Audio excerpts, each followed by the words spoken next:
Or here's a Oh, I, cat. I think the previous one. Jennifer, you're still muted. Jennifer, I'm glad that you were not drowned. Good. Okay, we are recording, and I believe we're live. Are we live streaming yet? It doesn't say live stream yet, so it should be live. Let me just. Yeah, it does. Webinar is now streaming live on YouTube. Yeah. Great, excellent. Hi, I'm Paul Sugarman with the Instant Shakespeare Company, and today we're going to be reading Edmund Ironside's Or War Hath Made All Friends, which is an anonymous manuscript which I and others, some others believe is by Shakespeare, and very possibly Shakespeare's very first play. So got a fine cast together, and let's just if you could introduce yourselves. Let's start with Angus. Hi, Angus Hepburn. I'll be reading stage directions and reading Canutus, King Canute, and Old Eric. Eldrick. Okay, and Derek. Hi, I'm Derek Tarson. I'm reading Edricus and Alfred. Okay, and Jackie. Okay, Jackie stepped away. And Jennifer. I am Jennifer Finger. I am reading the Archbishop of Canterbury and several other roles. Okay, and Eleanor. I'm Eleanor Elizabeth Foreman. I'm playing Leofric and Stitch. Okay, and Emily.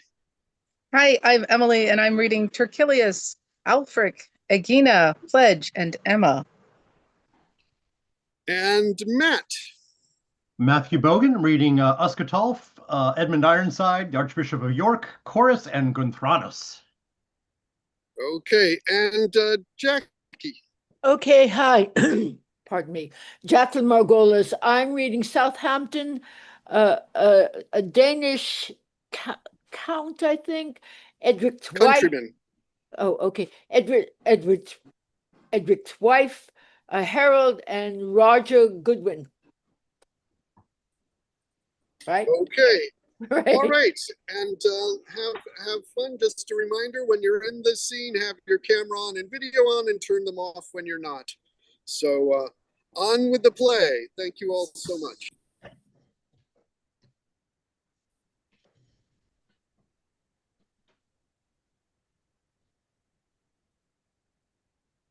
Edmund Ironside, Act 1, Scene 1. The scene is Southampton. Enter Canutus, the Archbishop of Canterbury, the Earl of Southampton, Edricus, Leofric, Terquilius, Uscatulf, and Sweatbow, and they all sit at a table. The Archbishop and you other English peers, I hear how Ethelredus, late your king, my tributary, is departed life, and how his son, Prince Edmund, wears the crown without the notice of your free consent or homage unto me, his sovereign. Yourselves, lords spiritual and temporal, beside the due my father's conquest claims, have chosen me, and by a universal sound decree have solemnly throughout this little world proclaimed me heir apparent to the crown where Ethelredus lived. Then let not this young upstart prince of prates curb your proceedings with untutored words, but finish boldly what you have begun. Resist his private coronation, and put not up this vile dishonor done unto you, chief commanders of the realm, as though you were not worth the sending for.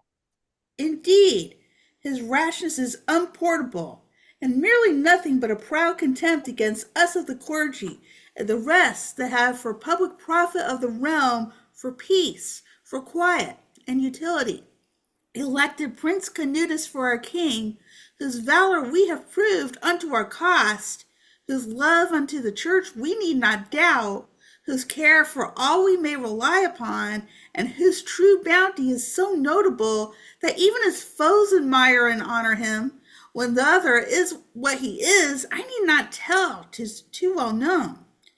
I would I could say well, but this I say and swear, were I myself professed a soldier or a man at arms, as I am one deprived from the world and from my cradle, called to serve the Lord, I will with lance approve his title not, and plead your coronation with my sword. Stout-hearted bishop, spoken like a man, would all the English lords were of thy mind. Oh, am I not ready to defend your right with force of arms as doth become a knight? I ne'er was slack or hindmost the best, but ever first and foremost with the best. Had I not been a help unto your father when as he first arrived in Albion? You ne'er had stood in question for the crown, nor had your father's wars so prospered. 'Twas I that first did counsel Ethelred to pay you tribute and buy your league, whereby we emptied all the treasury. And had not gold failed, you had ne'er been king. I had a navy once, the time when 'twas in Ethelred's days, your father living, with which I should have met you on the sea within the straits of England, and I wist had then no little vantage on your ships. Yet I, as favoring your party most, gave way and let you land without resistance, and for that fact rest foully scandalized. Was it not that I gave intelligence of all the counsels of King Ethelred unto your father? Did not I pray, feign sickness, weakness, disadvantages, when as the king sent me to fight with him? Was I not causer of your good success in all your actions since your father's death, as namely in that battle lately fought between yourself and Edmund Ironside, where I fled from him and did succor you? And since the only ladder upon which your father climbed to get and you to hold this gotten kingdom was my diligence, I hope you will not let the least motion of an ill thought creep in to hinder me, nor do I think you use this speech by me. Angus, you're muted. My lord, you are muted. Canutus, you're muted. Why, what need all this repetition? Good faith, I meant no harm in saying so. Why should I doubt you? Wherefore should I fear? You never yet deceived me. I cannot speak, but some or other straight misconsters me. Why, by my troth, my lord, I meant not you, but those that cleave to Edmund Ironside, and hang in part against my government. Come ye, therefore, and be not discontent. In token, then, you mean, as you have said, honor my castle with the name of court, and take a subject's welcome from his heart to signify you love my town and me. A Scalta whispers in Canata's ear. Well, that's a trifle, mighty sovereign. Yield unto him in this petition. It will confirm the people's hearts to you and make him live and die to honor you. I willingly descend to your request, and will this night be with you at your place. I'll go before to countenance your grace. Exit Southampton, enter a company of countrymen making a noise. Where is the king that he may right our wrong? Oh, king. The king is here. Who is it calls the king? I am your king. Speak, gentle countryman, what lawless hand hath done you injury? Where's the king that he may right our wrong? We've done that. Oh. Renowned Canutus, we are all Danes by birth, the remnant of thy needy followers, who when thy father lived here secure, and dwelt among the fattest of this land. We then did yoke the Saxons and compel their stubborn necks to ear the fallow fields. We then did force them honor us as lords, and be our slaves, our drudges, and our dogs. But now I know not what the cause should be, unless the instigation of their prince, young Ironside, or else their stubborn nature, they all rebel, and with conjoined force assault us manly, and from every part of this perturbed island banish us. We are not able to resist their powers, but fall like leaves before the northern wind. Huge heaps of us lie dead in every place, and we, unless you help, shall all be slain. Help, Canutus! Help, us! Canutus, Help us! Succor us. Good countrymen, Canutus will not see you wronged, for yet the spirit of my father Svein runs in these veins, which I will shed even drop by drop, or I will see you harmed. Go in, good friends, and pacify yourselves. Be confident in me, and if I live, I plant in your former quiet states. Sveto, look to them. They shall be in your care. Enter Sveto with the poor Danes. Now, lords, let not this sudden rumour daunt your manly hearts, though Edmund be so strong as we are strong, and stronger far than he. Then tell me, shall we now assail him? I say, Uskatov, what is to be done? You may, my lord, yet be remembered now against what nation you are bound to war. A generation like the chosen Jews, stubborn, unwieldy, fierce, and wild to tame, scorning to be compelled against their wills, abhorring servitude as having felt the overloading burden of the same. Indeed, my countrymen are factious, and must be reined in with a marking stole. Curb them, my lord, and bridle but their wills, and you shall find them mild and practical. If that you use them as your father did, they dare not, nay, they will not look awry, but serve you as your slaves by conquest do. But if you lay the team upon their necks and let them have but any scope to run, why, then be sure they'll gad as they were galled, and neither know themselves nor yet your grace. For lenity doth cause them to rebel, because they are ignorant of living well. List how this flattering mate soothes up the king, and doth abuse his gracious sufferance. Base, vile, insinuating sycophant, degenerate bastard, falsely bred, foul mother-killing viper, traitor, slave, the scum of vices, all the ill that may be. Who would excite the king to tyranny against his countrymen, but only he? I am a Dane, renowned sovereign. You have experience of my loyalty, and that my counsel is not mercenary. If I were wise enough to give advice, you should not prove a tyrant, but a king. A tyrant is abhorred of man and God, whereas a king loved and honored. Accomplice thou, Edricus, the Saxons' fools are rather hardy, wise, and valorous. Their names discover what their natures are, more hard than stones, and yet not stones indeed. In fight, more than stones detesting flight. In peace, soft as wax, wise, provident. Witness the many combats they have fought. Denmark, our countries lost by them and theirs, with many other witnesses of worth. How often have they driven us to our ships and made us take the sea for our defense, when we in number have been 3-1? Oh, you deceive yourself, and eke the king in wishing him so much against himself. Recall the formal perils we have passed, whose dear-bought times are freshly yet in mind. The tyranny your father Svenus used in tithing people, killing 9 of 10. What did that ensue? A loss of many holds, bloodshed and war, rebellion, sword and fire. For they are Englishmen, easy to rule with lenity, so they be used like men, patient of right, impatient of wrong, brooking no tyranny of any sort, but hating and revenging it with death.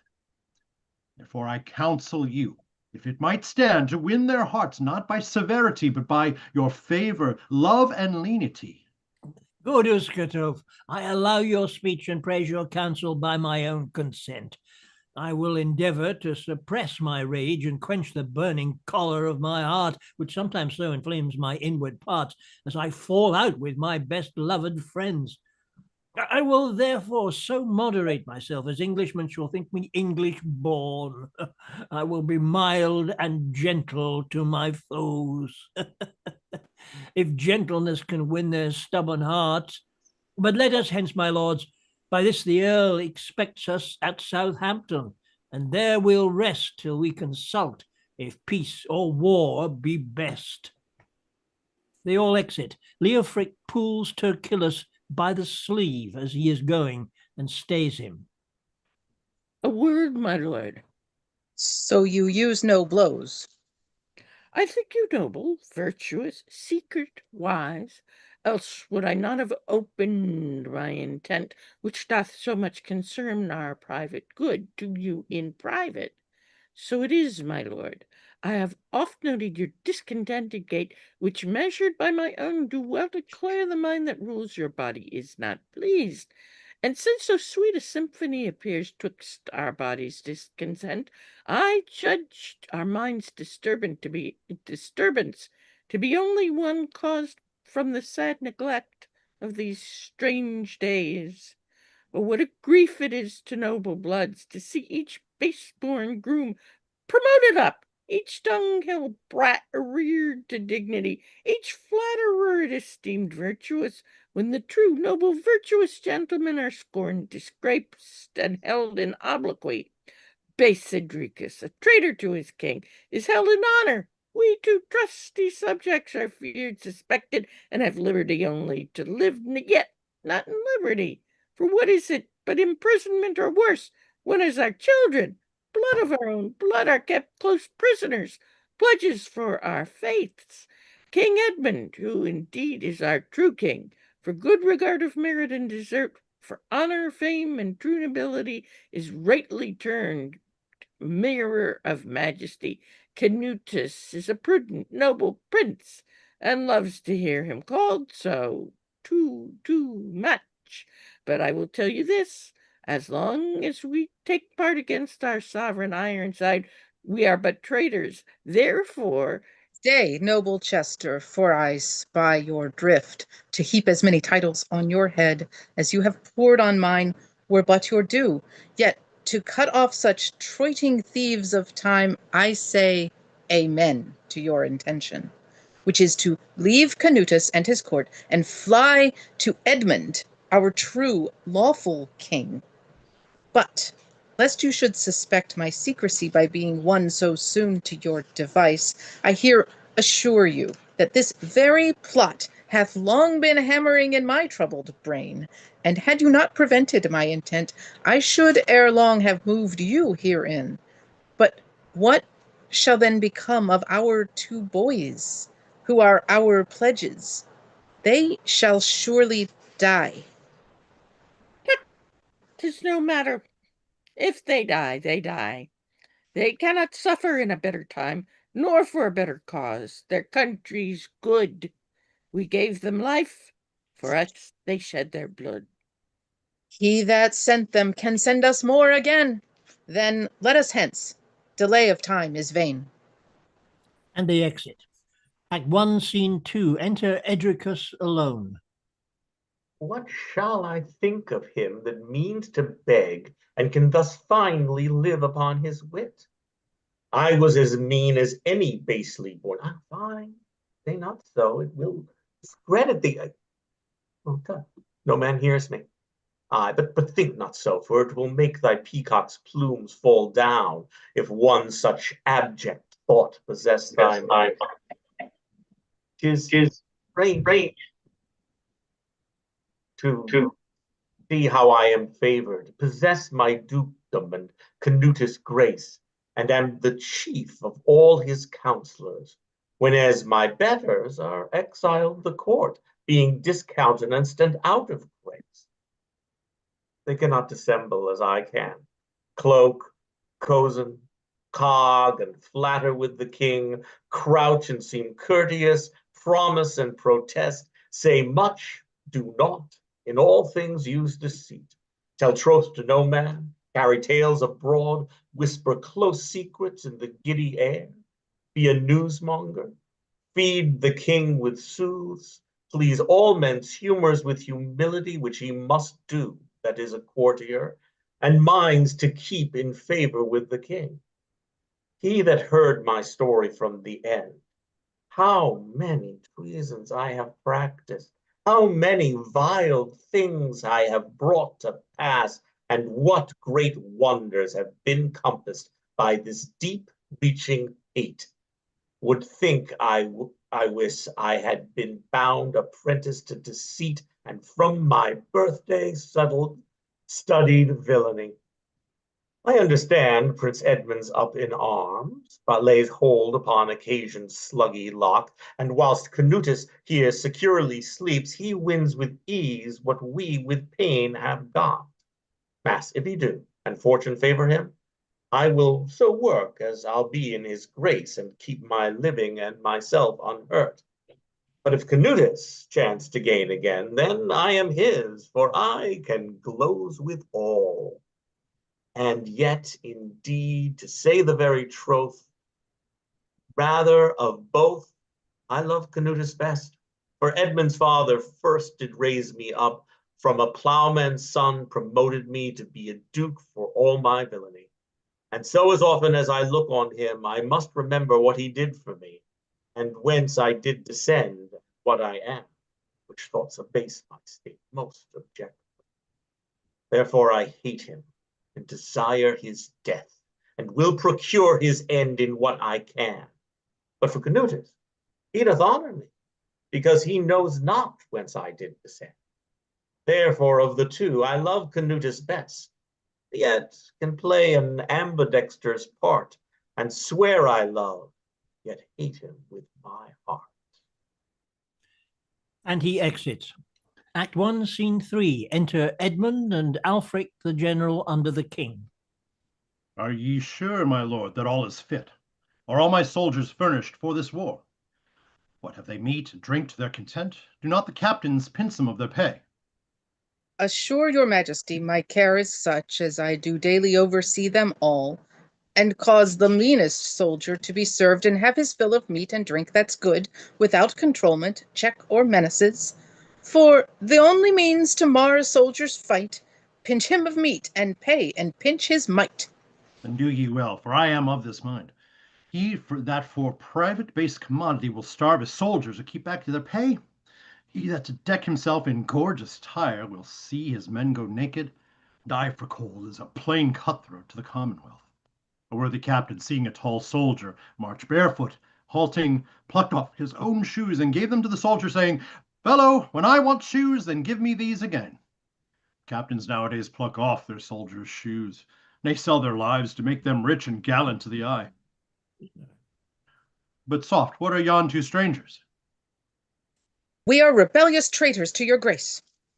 Terquilius and Leofric kneel. Born Englishmen, but strangers to ourselves, who in remorse of conscience, knowing well, we have, in taking part with Danish Canutus, deserved death, come of our own free wills, either to suffer for our heinous acts, or else embrace our pardons, which we crave, even as hereafter we shall merit it. Rise up, Terquilius. Leofric, rise. Give me your hands, and with your hearts, hands your hearts. I more esteem the life of one true subject than destruction of 1,000 foes. One sheep that was lost I more rejoiced to find than 20 other which I never missed. A friend of whose return I stood in doubt is more welcome to me than 40 other. Oh, that when strangers cannot conquer us, we should conspire with them against ourselves. England, if ever war thy face doth spoil, thank not thy outward foe, but inward friend. For thou shalt never perish till that day when thy right hand shall make thy heart away. Go in, brave lords. Your sight doth me more joy than Agamemnon when he conquered Troy.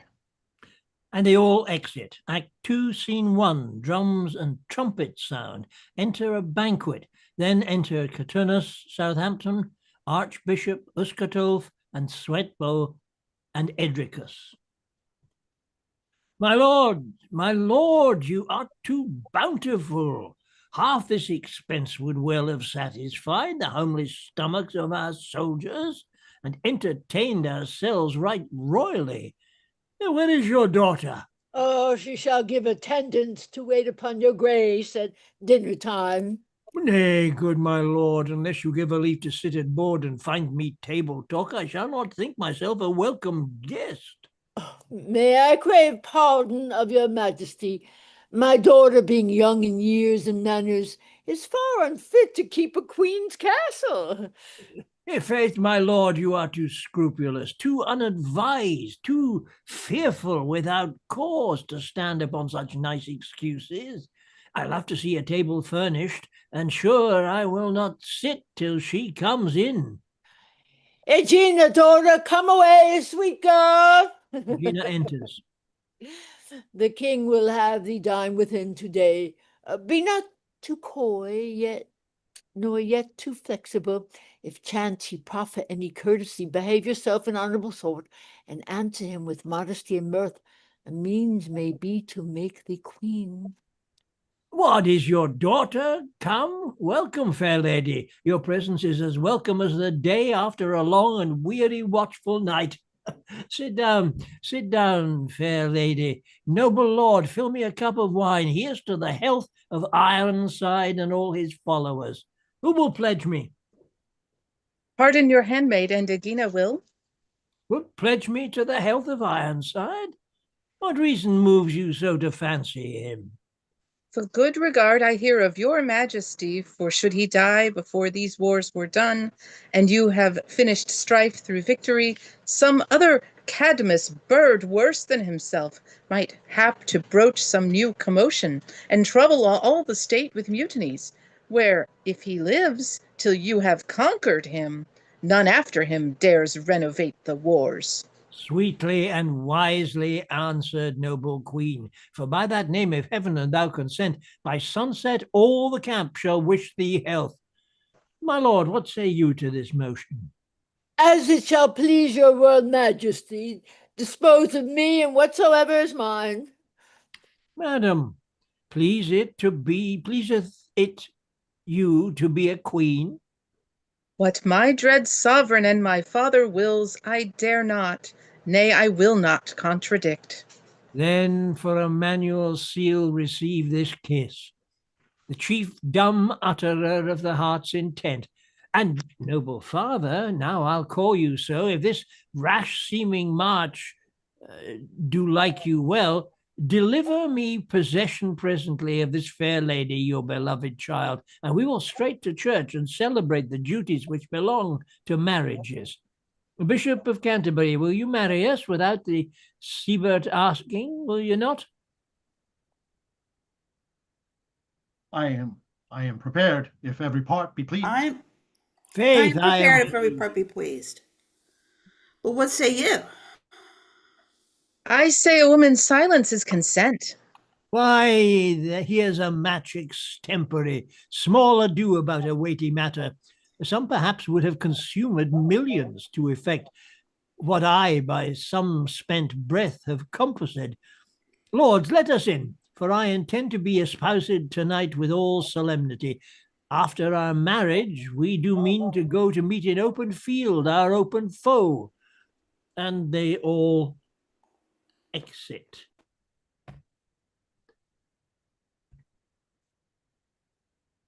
Act 2, Scene 2. Enter Edric, a poor man, his wife, and Stitch. Nay, Stitch, and you once see my son, you'll swear he is a bouncer, all in silks and gold, vengeable rich. How say you that? I can tell you, you may bless the day that ever you happed into his service. He's a man, every hair's breadth, a most wild, brave man in faith. Then we shall be well met, for I love bravery and cleanliness out of all cry, and indeed of all things I cannot brook an ill-favoured face. Hang him that wants a good face. You are of my mind, we may say a pox of all good faces, and never hurt our own. We may indeed, God be praised. But what house is this? How far off are we from Southampton? Why, we are in the town. The King Canutus lies here now, and my son is here, and all our neighbours will be here today at the bridal of her arms. Enter Edricus. Whoso desires to mount a lofty pitch must bear himself against the stubborn wind and shun base common popularity. Who's this? Ah, 'tis my son. Make you handsome, tie your garters for shame, wipe your shoes, mend your shirt band. Oh, let me go to him first. God save you, son. Upon him, 'tis my knave, the knave my father. A good fellow, Hast thou any suit to us? Deliver up thy supplication. Oh, sir, you know me well enough. I am good man Edric, your father. My father, Grouthead? Sir knave, I say you lie. You whoreson cuckold, you base vagabond, you slave, you mongrel peasant, dolt and fool. Canst thou not know a duke from a common man? By my troth, I learned him all these names to call his father when he was a child, and see if he can forget them yet. Oh, he is a wise man. For in faith, my husband is none of his father, for indeed a soldier begot him of me, as I went once to a fair. But son, know you me? Thee, old hag, queen, witch, queen, slut, drab, whore, and thief? How should I know thee, black Egyptian? This is his old tricks, husband. Come, son, I am sure ye know me. Aye, if not too well. Wherefore comes yon sheep biter? You, sir knave, you are my brother, are ye not, I pray? No, sir, an it like ye. It likes me very well. What is your name? Wherefore came ye hither? Oh, his name is Stitch, my son. We came with him to help him to your service. You answer for him, gossip? Wants he tongue? No, sir, I've tongue enough, if that be good. What can you do? Anything. Dress a horse, scour a chamber pot, good as plough, thrash, stick, and indeed what not. Canst make clean shoes? Why, it is part of my occupation. You win my heart. I am a cobbler for need. I can piece a shoe as well as the best. Wipe a shoe? Look you here else. Give me your foot. Stay, not so hasty. We that by sly devices mean to mount and creep into opinion by deceit must not of all things have a scholar know our practices. We must suppress good wits and keep them under. We must favor fools and with promotions win their shallow pates. A ready wit would quickly wind us out and pry us into our secret treacheries and wade as deep in policy as we. But such loose-brained, windy-headed slaves, such blockheads, dolts, fools, dunce, idiots, such logger-headed rogues are best for us, for we may work their wills to what we will, and win their hearts with gold to anything. Come hither, Stitch. This villain and queen that brought thee hither claim an interest in my nobility, whenas, God knows, my noble father died long since in wars, being Duke of Mercia then as I am now. Therefore, but first to cut off long delays, I entertain thee for my chamberlain, and as thou shalt prove secret, trusty, true, I will reward thee with some higher place. But first, to try thee, fetch the constable, yet stay a while, they would suspect the truth. I'll have thee when thou seest me gone away. Beat these two beggars hence, and teach them how they shall hereafter choose a meaner son. Wilt thou be trusty? Wilt thou cudgel them? Never take care for that. I'll beat them. They were never better beaten since they were born. Aye, do so, Stitch. I prithee, beat them well. Hark ye, and see them whipped out of the town. And if they speak or prattle, curse or rave, for every word give them 10 blows, sweet slave. Oh, son, stay. Son with a pestilence. You're much like to be his father and you his mother. You brought me hither. Aye. And I must beat you hence. And if you desire to know why, you must hereafter learn to find a meaner man for your son than my lord is. Please, my son. Oh, good Stitch. Oh, hold their heads. Go, stop. No. Exit. Act 2, Scene 3. Oh, it's just jumped. Hang on. Act 2, Scene 3. Enter Canutus, Archbishop Edricus, Uscatolf, and Suita. Then are they gone? 'Tis certain they are fled. To Achilles and Leofric, who would have thought it? Did I not use them well? gave them good words, rewarded their endeavors, and besides, graced them as much as any person here. You used them but too well, and let me say, your lenity did cause them run away. Have we not pledges of their loyalty? You have, my lord. Their eldest sons, I think. True, but they know you are too merciful. They are deceived. For since they have disturbed the settled solace of our marriage day and daunted our determined merriments with causeless fight to plague their father's fact, I'll lay the treason on their children's back and make their guiltless shoulders bear the burden. Fetch me the pledges, sweeto, and with them some bloody varlet from the Danish host, and let him bring an axe, a block, and knife along with him. But do it quickly, sweeto, and come again as fast. What doth your grace intend to do with them? I'll cut their hands and noses off. Your judgment doth not far enough extend unto the height of the runaway's desert. Death is too light a punishment for traitors, and loss of hands and nose is less than death. If an honest man had said so, I would have liked it never the worse. This punishment is worse than loss of life, for it is a stinging corsive to their souls, as often as they do behold themselves lopped and bereft of those two ornaments which necessary youth doth daily crave. Again, it giveth others daily cause to think how traitors should be handled, whereas the memory of present death is quickly buried in oblivion.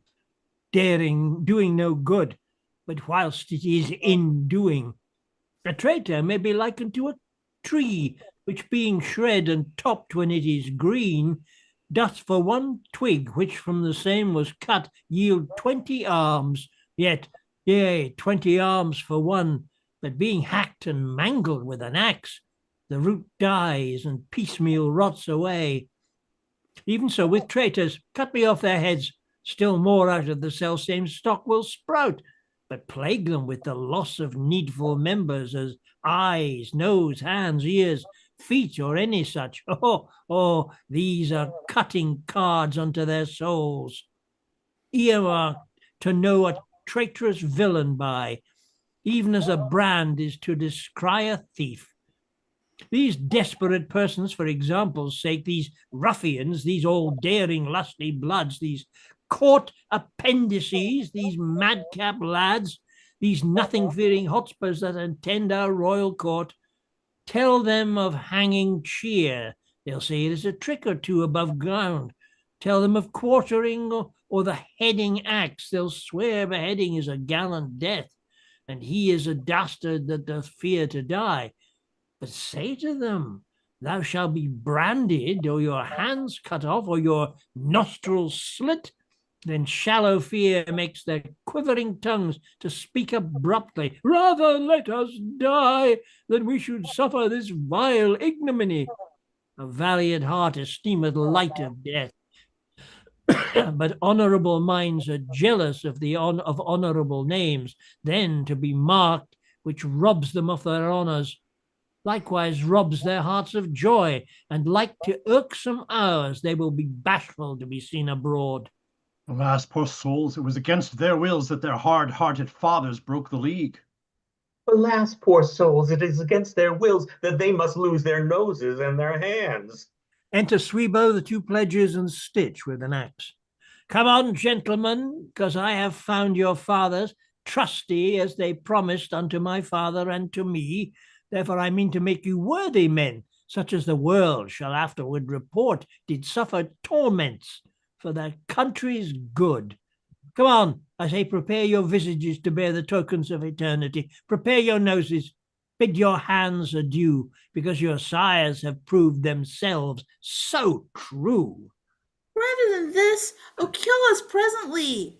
These being gone, we do abhor our lives, and having these we loathe to live accursed, accompted traitors to our native soil. Suffer us first to try our stripling force with any giant of your cyclops size, and let our arms fight once before our deaths to wreak their malice on their master's foes. So let us perish like to gentlemen, like to ourselves, and like to Englishmen. Look how cold water cast on burning coals doth make the fire more fervently to flame. Even so your tears doth add unto my rage, and makes it hotter when it gins to cool. 'Tis not my pleasure you should suffer death, 'cause I believe 'twould ease your father's griefs.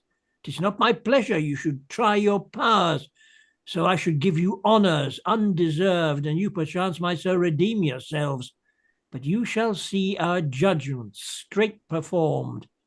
Do execution on them presently. I'll teach your fathers, if they do not know what 'tis to violate a lawful oath. I'll teach them what it is to play with kings, presuming on their mercy. Come, I say, what trifle ye? Dare no more the time, for you must suffer for your father's crime. What, sir, must you cut off my hands? Eleanor? Aye, and your noses too. 'Twere pity and faith to mar two such faces. Boys, will you change beards with me? You shall not touch my nose with those base hands. By heaven, I'll sooner cut it off myself. You would think a worse pair than these a good pair A good ere night. How they'll look when their noses be off. Everyone will take them for Frenchmen. Dispatch, I say. I must not stay so long. The more you delay the time, the worse you speed. Give me the axe. I'll quickly execute this direful judgment on my guiltless hands. With all my heart, you save me a labor. Stay, unadvised villain. Hold thy hand, or I will hack thee piecemeal with thy axe. Why, art thou mad to give thy enemy an instrument to kill thyself and me?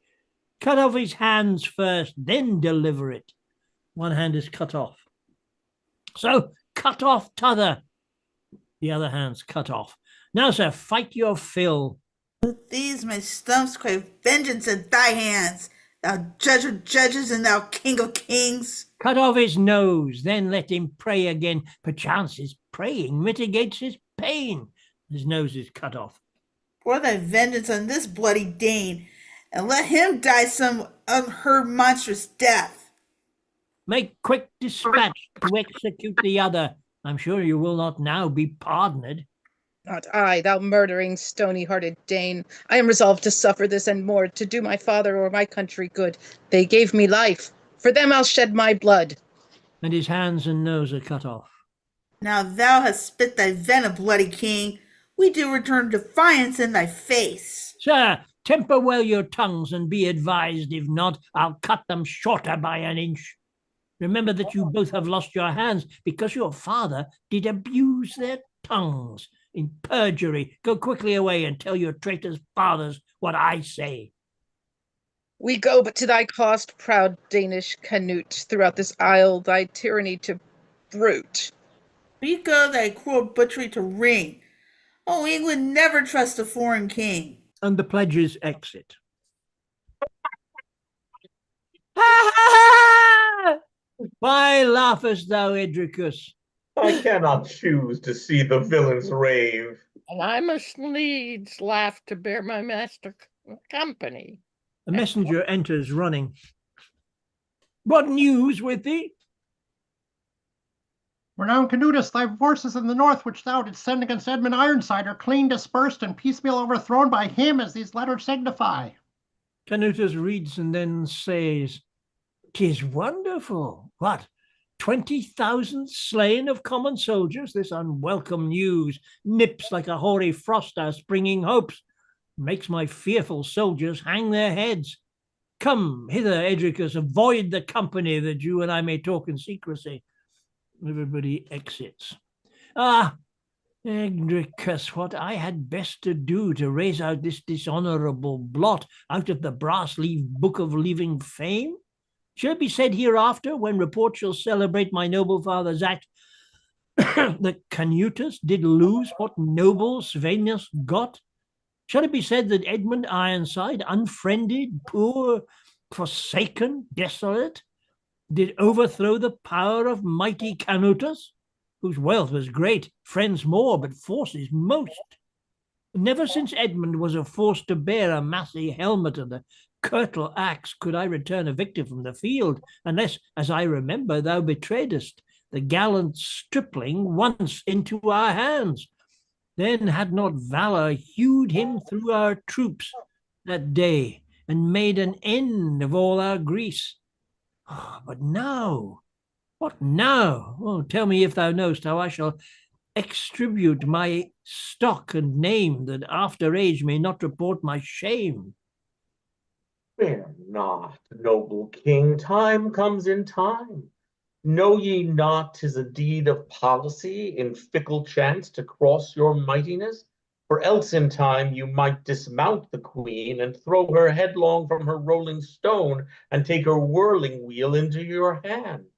I tell your grace, chance ever envies wise men and favors fools, promoting them aloft. But as for this flea spot of dishonor, the greatest monarchs have endured more, even blinking Philip's son, and many more whose repetition were needless. I prithee, flatter still. On, on. What more? Speak we of fortune, honest sycophant?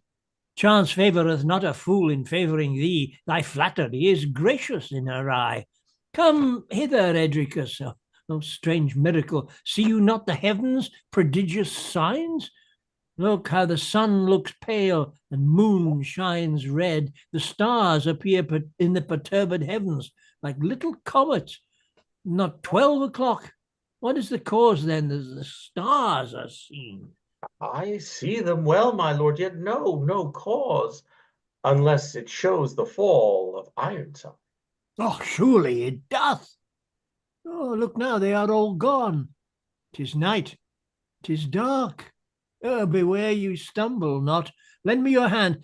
But first, go fetch a torch, Edricus exits, to light me to my tent. Make haste, I pray. He's gone to fetch a torch to light the day.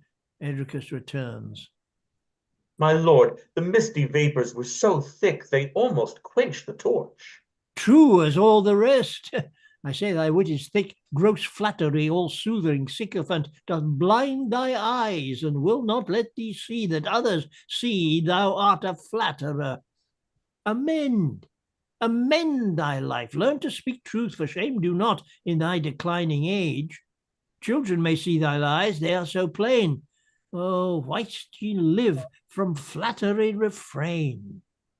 It stands not with my zeal and plighted faith otherwise to say than as your highness saith. Your grace is able to give all their due, to make truth lie, and likewise make lies true. No, I would it lay in me to make thee true, but who can change the Ethiopian's hue? And they all exit. Act 3, Scene 1. Enter at one door the Archbishop of Canterbury, and at the other the Archbishop of York. Why bends not the presumptuous knee of York when Canterbury speaks? Cannot the curse of God in me, the metropolitan under the Pope of all dominions within this realm of England, cause thee fear, proud, irreligious prelate? Know my power stretcheth beyond thy compass, even as much as Rome doth mine. Then quiver when I curse, and like a child indeed, prostrate thyself before my feet, that thy humility may move me to absolve thy former sins and set thee free from hell's damnation. Traitor to God and thy lawful king, where thou dost bless, I curse; where I curse, I bless. As thou art bishop, my commission stretcheth as far as thine. And let me say, unless thou leave thy contumelious threats further than mine, no, Canterbury, no. I humble me to God and not to thee. A traitor, a betrayer of his king, a rebel, profane priest, a Pharisee, a parasite, enemy to peace, foe to truth and to religion. I say I will not bend myself to him, and such an one art thou, and therefore hear, unless repentance bend thy stubborn heart, I here pronounce the curse of God and man upon thy soul, and so farewell and mend. Stay, York, and hear me speak.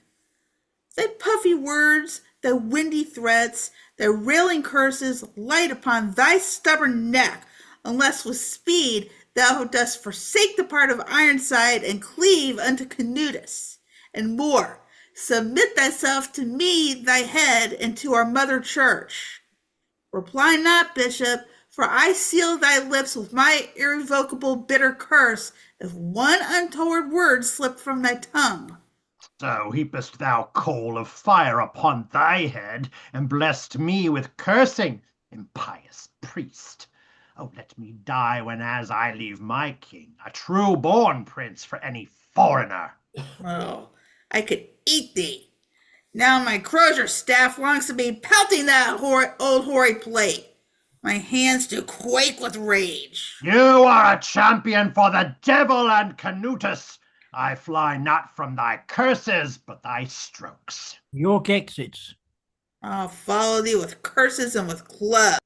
and Canterbury exits. Act 3, Scene 2. Enter Canutus, Southampton, Edricus, Uscatulf, Sweetbow, herald-at-arms, and soldiers.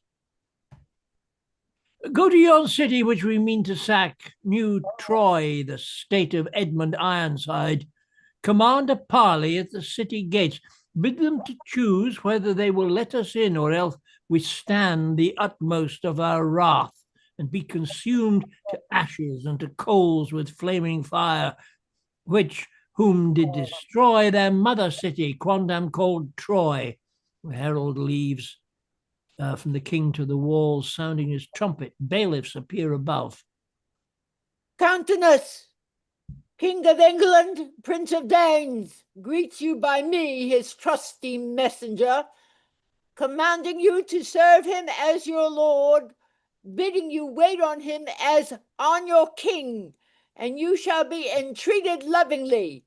If not, he is prepared with fire and sword to razz your city. Thus he sends you word. Go tell your master thus, we answer him. His ships that proudly ride upon the Thames shall anchor on the ground where he abides, borne by the bloodshed of our carcasses, and we, compelled by thirst, to suck the stream of this fair river dry, so that his men may dry-shod march over the floating deeps ere we will let him enter in these gates, or ope our lips to call him sovereign. Tell him we are resolved to keep him back. Tell him we are no traitors, but are sworn to be King Edmund's liegemen while we live, and if he stay, that shall he soon perceive. Advise you, Badless, what is best to do. Incur not danger with security. Cantus is your king. Then him obey, and to his gentle message say not nay. We are resolved to put Canutus back. He comes not here. His threats are spent in vain.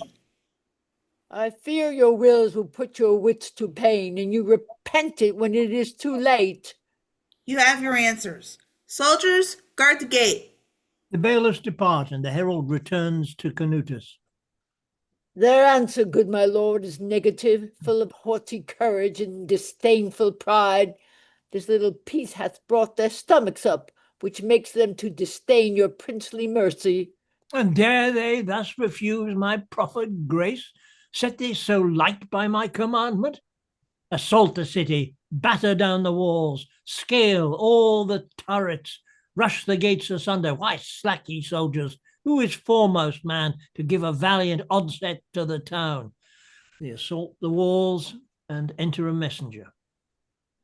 Worthy commander of these warlike troops, Edmund, your foe, is coming hitherward with a choice company of armed men, intending to surprise you suddenly. He's welcome, though I hope unto his cost we are beholding to his excellence, that he vouchsafe for safeguard of this town to yield himself without compulsion. We are as forward and as fit as he to give his force an equal counterbuff, though he's supposed to take us unawares. Now, noble lords, or never show your might to put his men to sword and him to flight. He that gives back, let him be slain by his next fellow that doth second him. If Englishmen at first begin to fly, Southampton willingly, for them will die. This day shall manifestly be known how Danes have better hearts than Englishmen, and bodies answerable to the same. Else let them lose their everlasting fame. Day is yours before the fight begins, great and renowned prince. Fair England's king for emulation, which doth sometime lose, now doth assure you of the victory.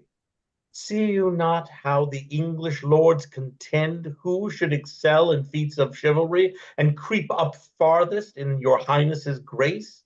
On the other side, behold brave-minded Danes, scorning to o'ermarch in feats of arms, strive who should compass most by power or wit to amplify your honorable fame. The soldiers are not slothful in this stir, but ready, forward prompt and fit to fight, expecting gladly that delightsome hour when they shall grapple with their enemies. Then in assurance of this happy day, armed to the fight, it is vain to stay. I do presume on this to win the field, but all my striving is to get the crown. Soft, what childish drum doth ring so rude appeal within the hearing of our armed troops? Enter Edmund with soldiers. 'Tis Edmund, strike up drums and trumpets sound. I'll not delay my hopes with any parley.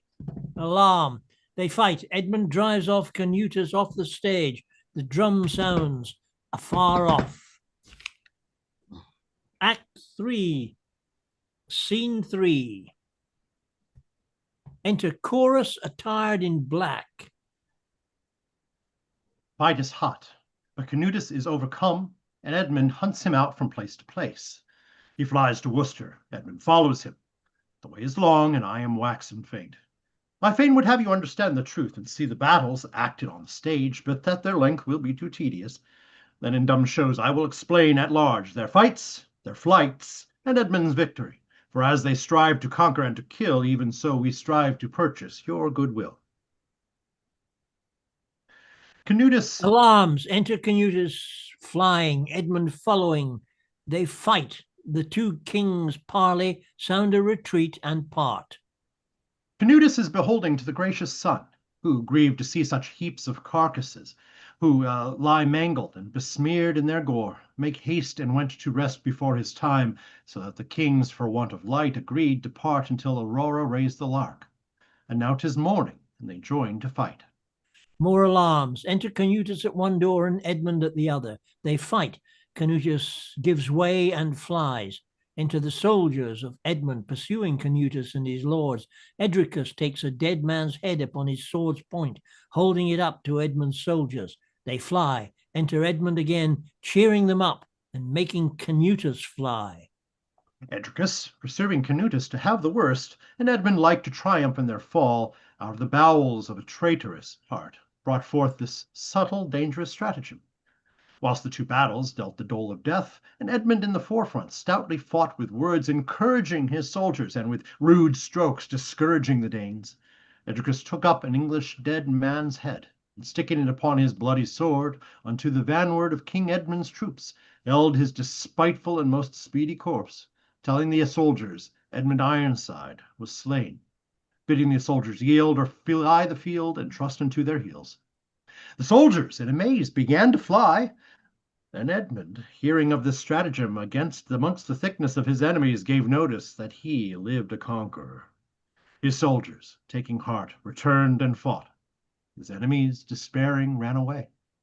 Edmund returns in triumph on the stage, but Canutus returns in passion and in rage. What after happens, with your patience, the entering actors give intelligence. Chorus exits. Act 3, Scene 4. Enter Edmund Ironside with lords and soldiers.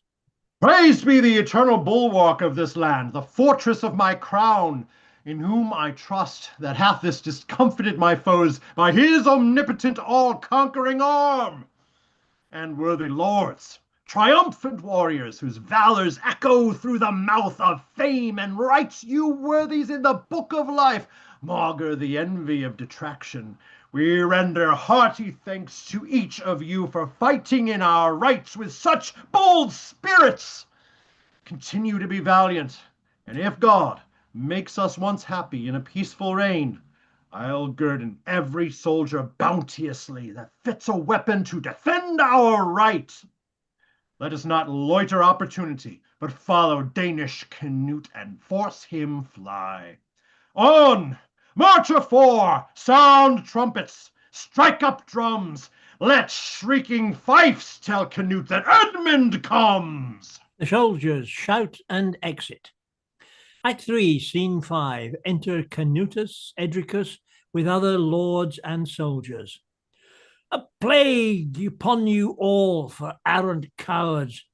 Look how a dunghill cock, not rightly bred, doth come into the pit with greater grace, brustling his feathers, setting up his plumes, clapping his wings, and crowing louder out than doth a cock of game that means to fight. Yet after, when he feels the spurs to prick, cracks like a craven and bewrays himself. Even so my big-boned Danes are dressed to fight as though they meant to scale the cope of heaven, and like the giants grapple with the gods, at first encounter rush upon their foes, but straight retire. Retire? Nay, run away, as men distraught with lightning from above, or dastards fear with a sudden fray. Renowned sovereign, do not fret yourself. Fortune in turning will exalt your state and change the countenance of her cloudy brow. Now you must hope for better still and better, and Edmund must expect still worse and worse. A lowering morning proves a fairer day. Fortune's ill-favored frowns shows she will smile on you and frown on Ironside. What tell'st thou me of fortune and her frowns, of her sour visage and her rolling stone? Thy tongue rolls headlong at a flattery. Now by these heavens above our wretched heads, ye are but cowards every one of you. Edmund is blessed. Oh, or had I but his men, I would not doubt to conquer all the world in shorter time than Alexander did. But all my Danes are braggadocios, and I accursed to be their general of such a flock of fearful runaways. Remember, you have lost 10,000 men, all English born, except 1,000 Danes. Your pensive looks will kill them that survive, if thus to choler you give liberty. It were no matter if they all were slain, and they should never run away again. Lord, our countrymen are safe. In all these broils, English against English fight. The Danes or none, or very few, are slain. No, Skatolf, it were a sign you fled and did not fight. It's not a dishonor unto you to see a foreign nation fight for me, whenas my homebred countrymen do run, leaving the king amongst his enemies. If not scope to humorous discontent, we are all partners of your private griefs. Kings are the heads, and if the head but ache, the little finger is distempered. We grieve to see you grieved, which hurteth us, and yet avails not to assuage your grief. You are the sun, my lord, we marigolds. Whereas you shine, we spread ourselves abroad and take our glory from your influence. But when you hide your face or darken it, with the least encounter of a cloudy look, we close our eyes as partners of your woes, drooping our heads as grass down weighed with dew. Then clear ye up, my lord, and cheer up us, for now our valors are extinguished, and all our force lies drowned in brinish tears as jewels in the bottom of the sea. I do beseech your grace to hear me speak. Edricus talks to Southampton. I do not like this humor, my son. 'Twill quite discourage all his followers. Stops his ears to all persuasions. His counsel cannot be admitted speech. His father Svein was much more patient and could as well brook loss as victory. These words proceed not from a shallow brain. Praise the event, my lord, the end is all.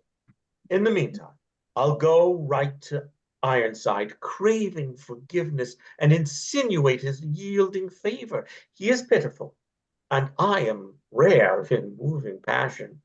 I know the prince will quickly credit me and put affiance in my smooth pretense. But whatsoe'er he doth or minds to do, you shall be sure to have intelligence. But good my lord, leave me a little while to private contemplation, for my head swims full of plots and other stratagems of great avail, and I must empty. God prosper what thou dost intend. Pray to the devil, God is not my friend. Canutus exits, leaving only Edricus. Stitch! What? Stitch! Call in Stitch! And Stitch enters. Here's a stitching indeed. You've made Stitch have a stitch in his side with coming so hastily after dinner. Why, villain, darest thou eat meat in these troublesome times? Here I eat meat. I and eat time, be he never so troublesome. My lord, were Mars himself made of beef and brewis, I durst in this choleric stomach devour him quick. Sure y'are a toll man. Aye, sir, at the end of a fray and beginning of a feast. Well, fetch me paper and a cornograph. A horn grafter? What's that, sir? Sirrah, I mean an inkhorn. You mean well, sir.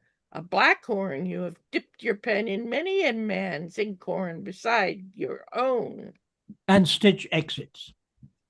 My state may be compared unto his that ventures all his credit and his wealth upon the fickle hazard of a die.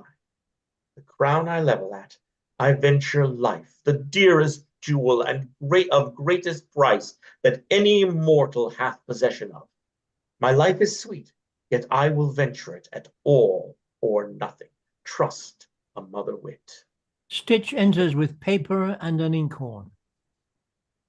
Here, sir, I would never have men that are unmarried, so unprovided as they should be compelled to borrow horns of young men, nor would I have young men to borrow inkhorns of married men. Oh, it is perilous when their foreheads proves blushing papers to bewray young buds. Sirrah, be gone, but be not far from hence. I presently shall have occasion to employ you in some serious business. I will be absent when you call, I warrant you. And Stitch exits. Edricus sits down. He writes and blots his writing. Nay, try thy wits. Thou writest for a wager. 'Tis not but for gold, but grace and for thy life. A thing that would put spirit in a block and be a whetstone to a blunter head. With what exordium shall I win his heart? How shall I tie his ears to my discourse? A schoolboy hath a readier wit than I. I never tried my barren sconce till now. And now I see I am not Edricus, but a most blockish and dull-pated hind, gravelled at such an easy enterprise. What standest thou trifling and delaying time? Fetch fire from heaven and mix it with my ink.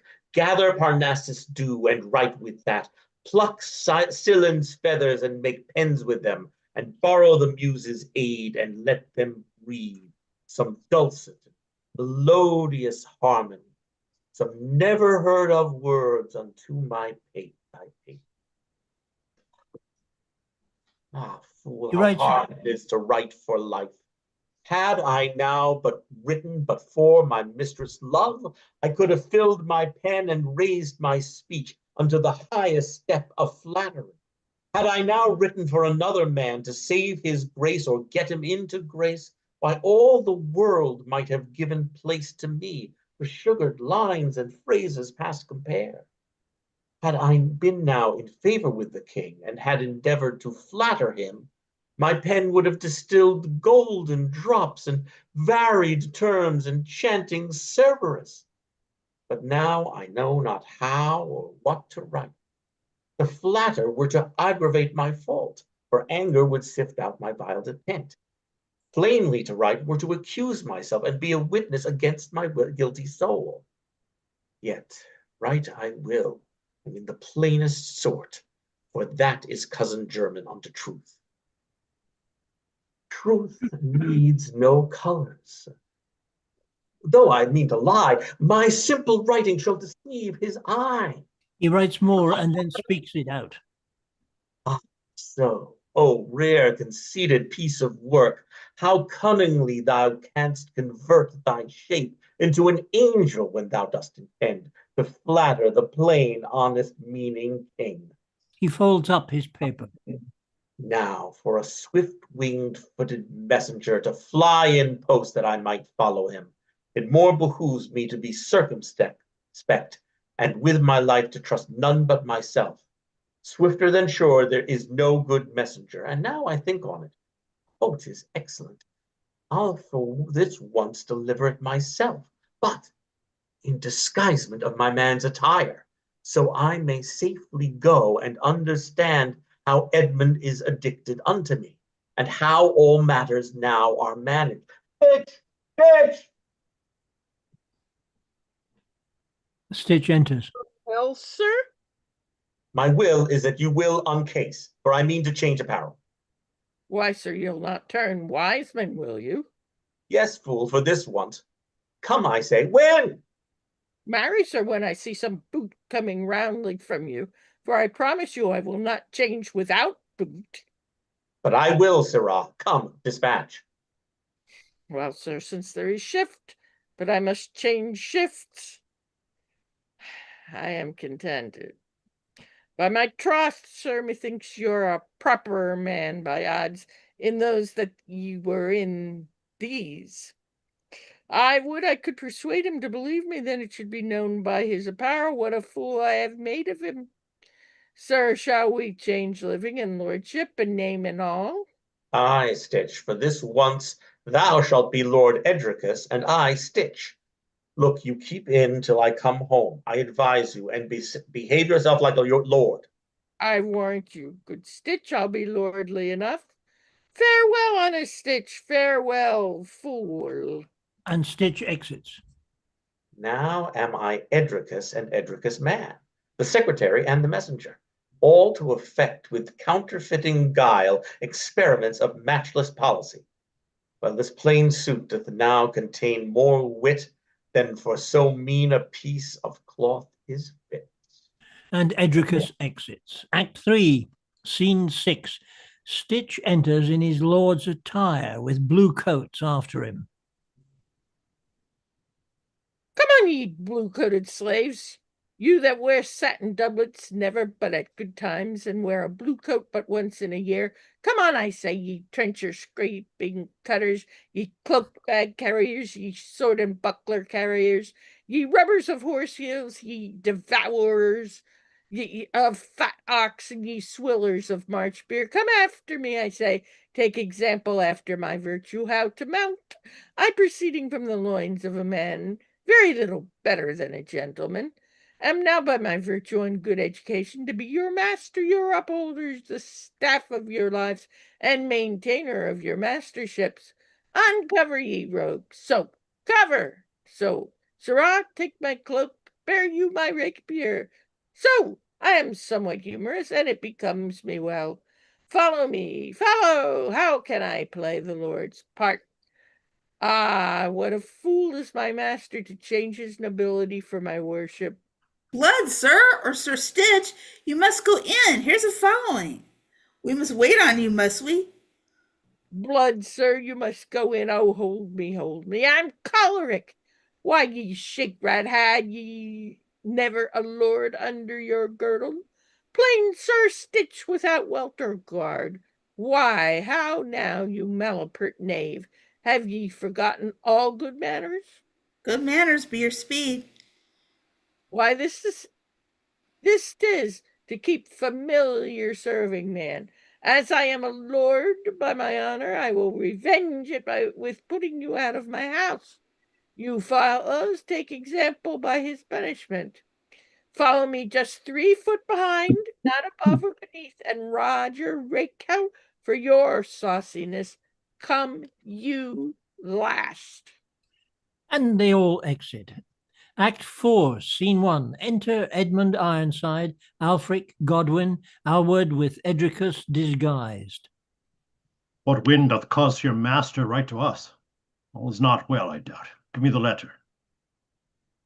Prepare Perilous's ball to punish me, or some new, never heard of torturing pain to scourge me for my foul ingratitude. Rumor did raise suspicion in my heart, as it hath lightly done within your breast by some who envied my prosperity, my love and zeal unto your majesty, that you were doubtful of my spotless truth and meant to cut me off by cutting short my headless body with a bloody axe. This on a sudden coming to my ear, it pared my heart and struck me to the quick, causing me to flee the court to save my life, as sadly as the late espoused man grieves to depart from his new married wife. How many sighs I fetched at my depart, how many times I turned to come again, how oft I plained, how often I did weep, were too long to write or you to read.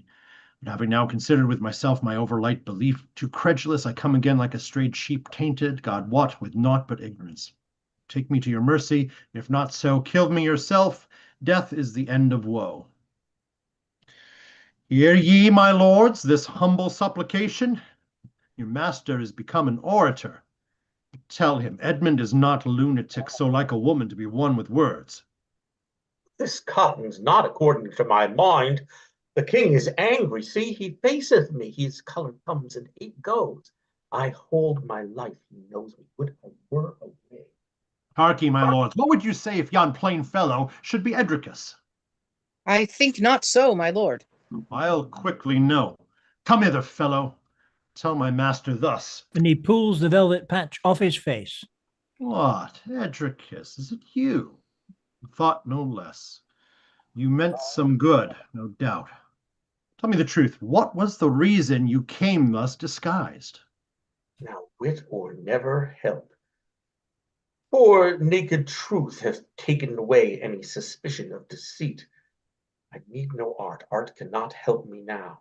Then plainly thus, renowned sovereign, I came thus plainly to your majesty, disguised in clown's attire, to sound the truth. What opinion, if good or bad, you had of me, and if I found it good, I had determined to bewray myself. If otherwise, I meant with secret speed to leave my native country and to exile myself from England, sailing into Spain, whereas I meant in contemplation, in pilgrimage, and prayers for your grace to end my life. A messenger enters, running. Haste, haste, King Edmund, to relieve thy land, which is oppressed by multitudes of Danes. They swarm along the coast like little gnats over a river in a summer's night, or like to bees when they begin to flight. So comes these Danes, prepared fit to fight. Their battle main of 70,000 men, with bristle-pointed spears which upright stand, shows like a new shred grove of ashes tall, or else a wood of pines and cedars small. Their flags and banners, yellow, blue, and red, resembles much the weeds in ripened corn. Their drums and trumpets, with a dreadful sound of clashing armor and fire-breathing steeds, sounds like the fearful thunder sent from heaven, mixed with airless, boisterous northern breath. They prey upon thy subjects cruelly, like hungry tigers upon silly kids, sparing not ancient men for reverence, nor women for their imbecility, nor guiltless babes for their unspotted life, nor holy men. Their madness is so rife. The sunshine day is quickly overcast. Springing bud is killed with a blast.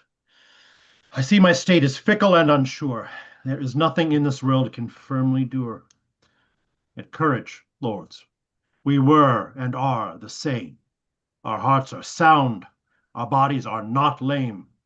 Then let us not fear dismay your warlike might. God fights for us. God will defend the right. Base Edricus, thou with the fatal crow that by thy horrid voice this news did show, thou camest to gain with cursed treachery the surname, a vile nickname, policy. Right did I think, whereas the fox did preach, he meant to get a goose within his reach. Right did I guess, when with thy oily speech thou didst my pardon and my grace beseech, some mischief was abroad. God above doth always at a pinch my patron prove, and we have now learned, though to our bale, not to believe each smooth-faced forged tale. Now, my most gracious lord, as God shall help me, my coming was only for this intent, to unfold Canutus' coming and bewray matters of secret to your majesty, counsels of great avail, rare stratagems plotted by your Canutus, which now shall die with me, if you seem any whit suspicious. Prithee, hark, let me hear some of them. Edricus talks with Edmund secretly. Alfred pulls him back. Traitor, darest thou presume to speak unto thy sovereign? Good my lord, as God shall help me, you will be entrapped. Traitor, remember this, malice hath a perfect memory. Alfric, you are to blame. You do forget yourself. Age makes you dote. Know I not what to do without your telling? Go to, hold your peace. Alfric, your comb is cut, yet will I speak. King, I have sworn to counsel thee aright, and though I die, I will not hold my tongue. Remember, he hath often broke his faith and fled away from you. Remember, too, he comes from Canutus, thy utter enemy. Remember, he is a traitorous flatterer, a villain, and a damned hypocrite. Peace, Aylward. Hold your tongue. My youth in some things overruns your age.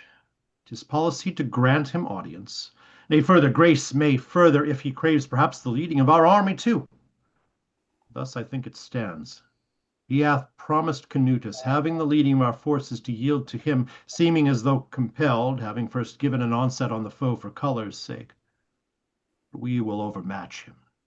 For whilst the force of Canute on policy retires by Edric's drift, then we will take the opportunity and rush with speed upon his troops, who are prepared to fight, and trusting upon Edric's policy, shall all come to prey upon our soldiers.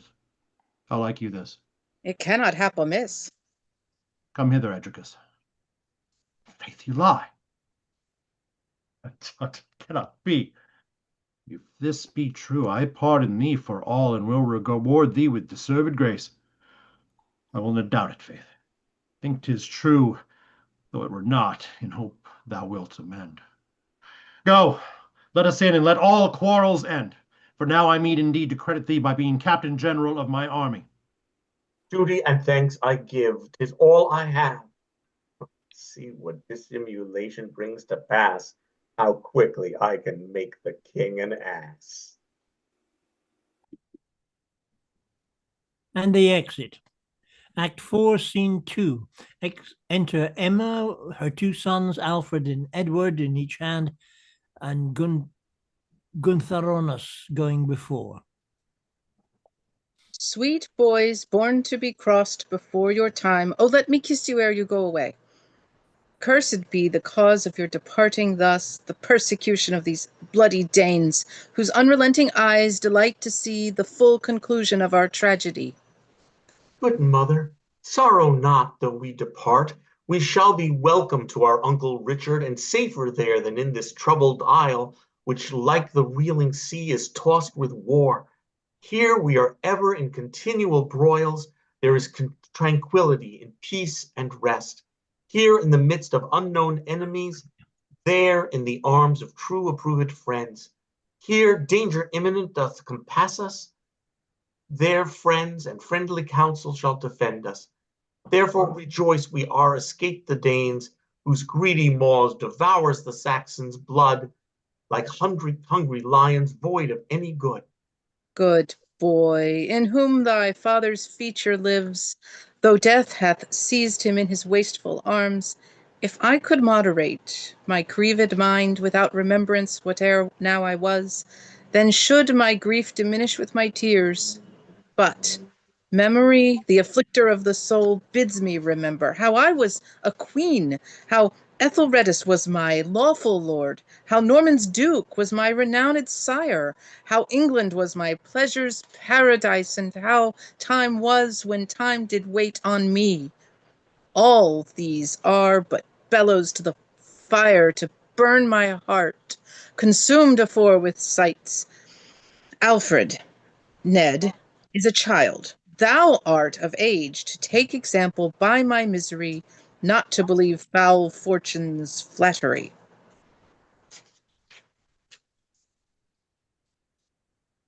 Good mother, weep not. If you do, I'll cry. Ah, my pretty heart, hast thou a feeling of my passion? Then I will weep the more to ease my heart.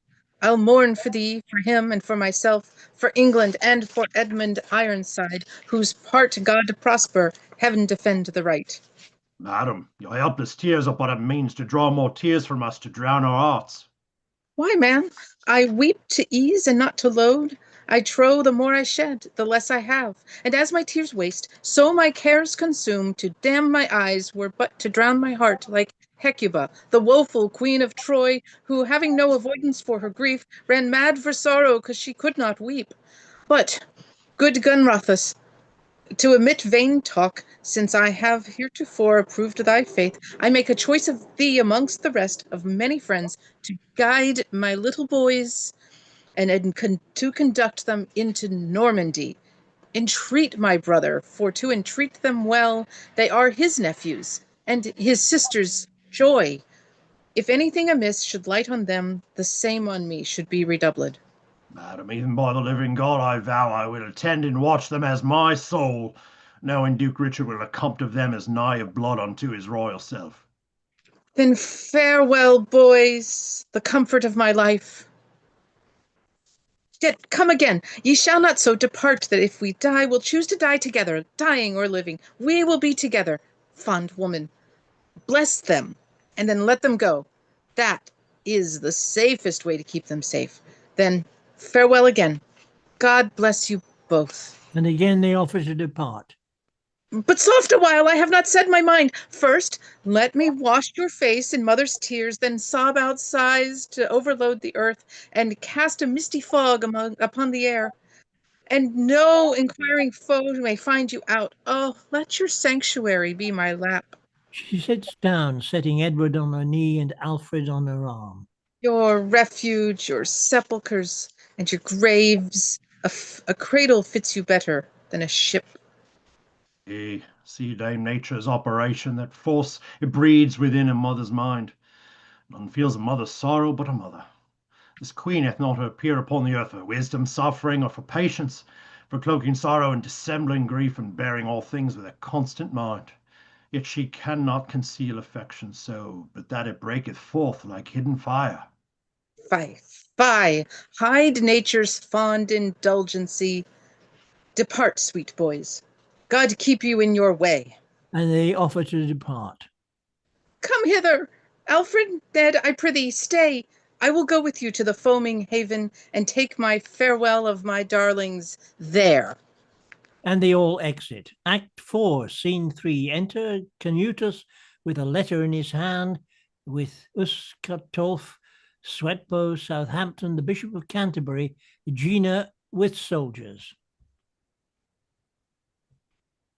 Courage, brave captains, conquest is at hand. This letter comes from trusty Edricus and certifies me that he is in grace with Edmund Ironside, and how he leads the vanguard of the prince's army. Now he assures me of the victory without the loss of many soldiers, for he will disappoint the warlike youth and flee to us, leaving him desolate. Wherefore, brave soldiers, put forth all your might to quail their stomachs at the first approach. He that doth take the prince in fight or flight, shall have his ransom and be dubbed a knight. I'll venture hard to make Joan my wife a lady. The king shall scape my fingers narrowly. Mass, if I had steel sides as he hath iron sides, I would give him then that I would. What if I miss the king? I'll have a duke, an earl, a lord, a knight, or gentleman. Oh, nobody, and then you'll hit it. Tell not your chickens, sir, ere they be hatched. Perchance the eggs are rotten in the nest. Then all your brooding hopes is cast away, and you remain as rich as new-shorn sheep. I never loved to gain by treachery, for that again was lost by treachery. I do remember hardy Hannibal did use these words as one Tarentum's loss. Idem a qua prius copius Tarentum omniscimus. Fraud one Tarentum, fraud Tarentum lost. So Hannibal reaps his labor for his cost. Drums sound far off. So, Edmund, so thou comest unto thy cost, thy roaring drum presages thy mishap, ringing thy soul's knell with a hollow voice as thine doth mourn. So let our drum rejoice. The drum sound enter Edmund with Edricus, other lords and soldiers. They fight, and Caturnus gives and exits. Act 4, Scene 4. Enter at one door Caturnus, at the other door Edricus.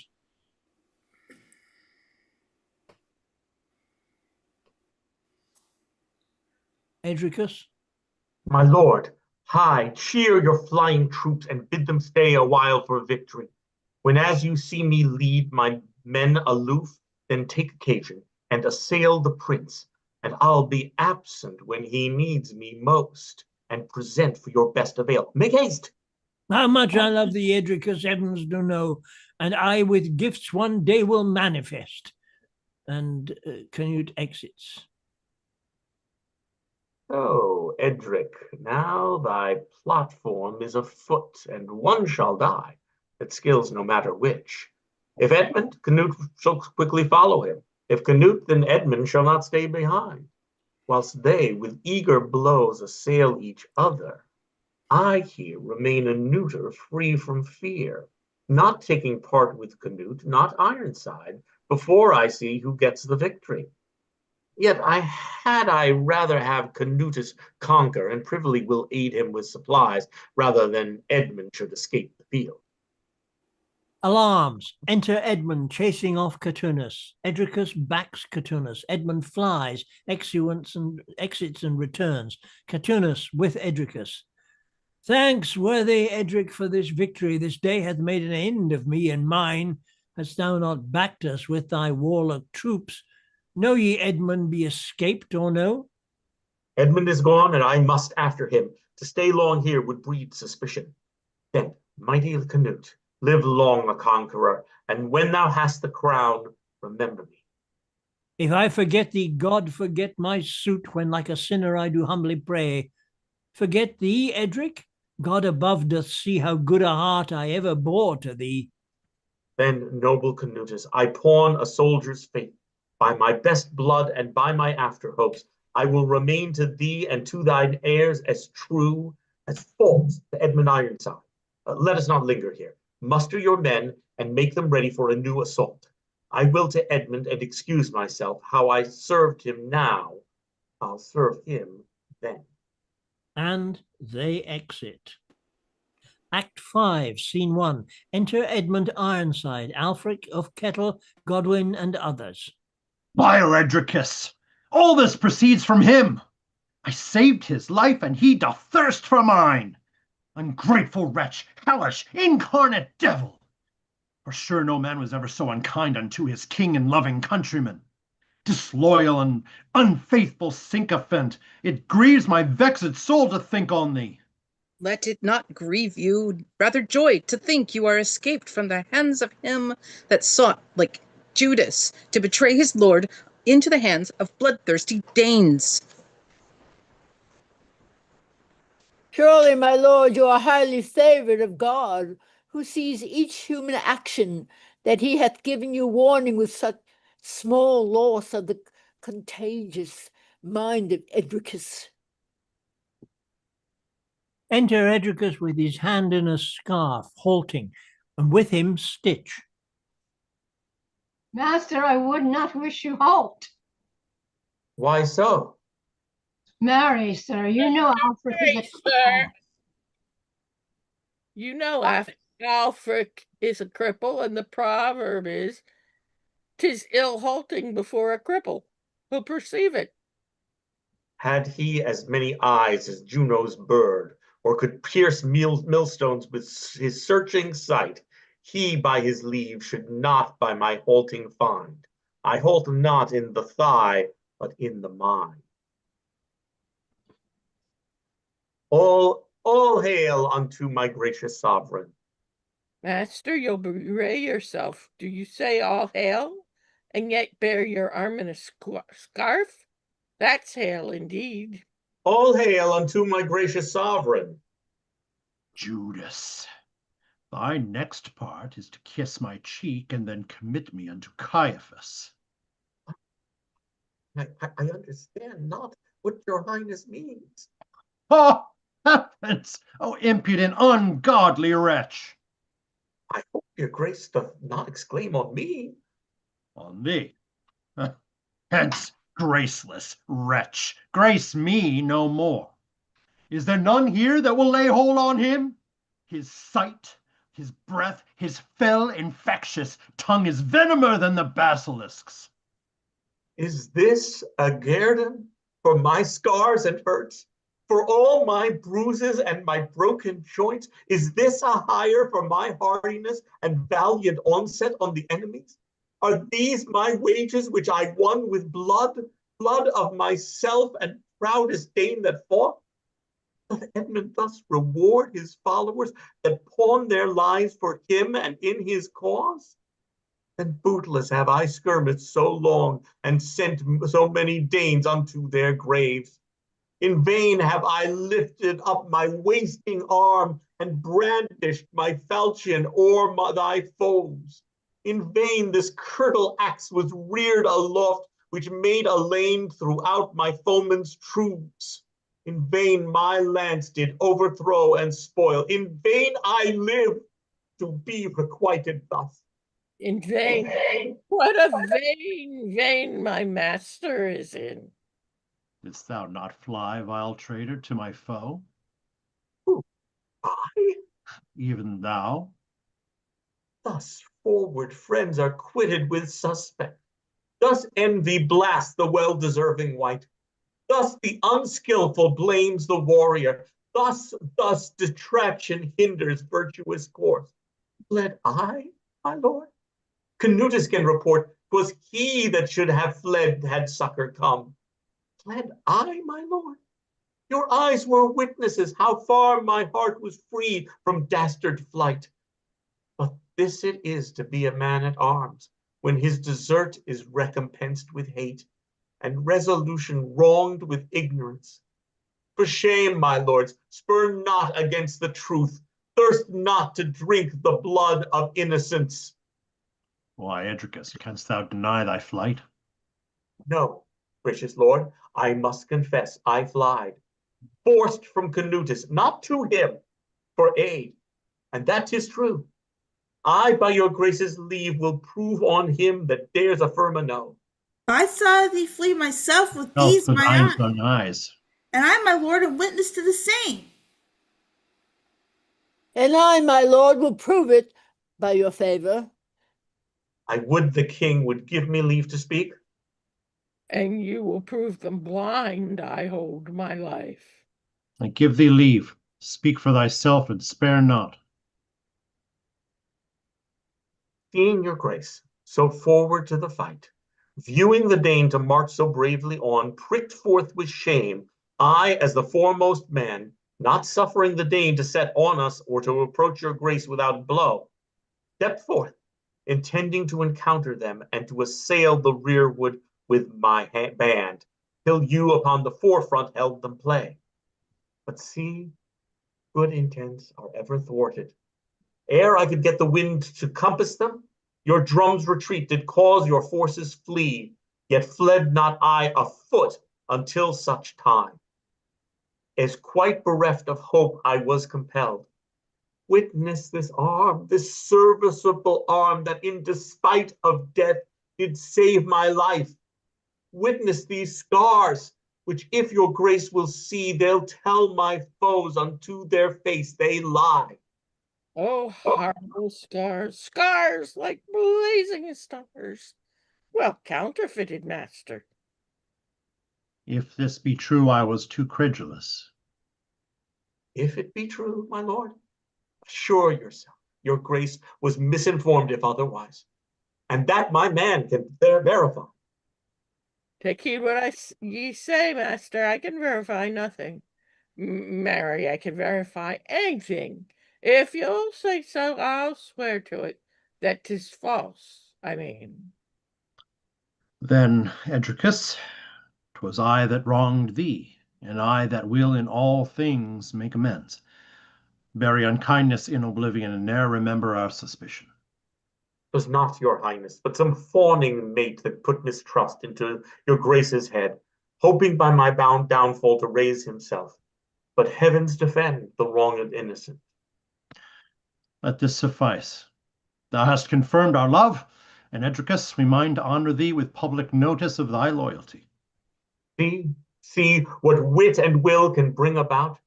Canutus pays me for my villainy, and Edmund loves me for my treachery. Give a man luck and cast him over the gallows. And they all exit. Act 5, Scene 2. Enter Canutus reading a letter, with him Southampton, Archbishop of Canterbury, Aegina, Uscatulf, and Sweetbow with soldiers. My lord, my heart is firmly bound to you, and I am pressed to do you any service. But Edmund is grown strange to me of late, and I am not familiar with his thoughts. When I have once regained opinion, I will not fail to be your faithful agent. In meantime, make ye strong to hold him play, for he is coming with a mighty power. Now, lady, this goes hard, these news are naught. Is Edmund now grown wary?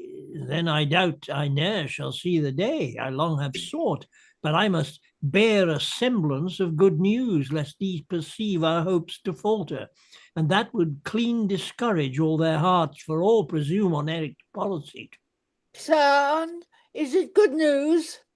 Oh, my lord, exceeding good. Give me the letter. Yeah, not for all the world. I dare not trust myself with reading it, lest I, o'ercloyed with joy, should play the blab. Let this suffice. I am now confident upon sure-grounded confirmation that Edmund is mine own.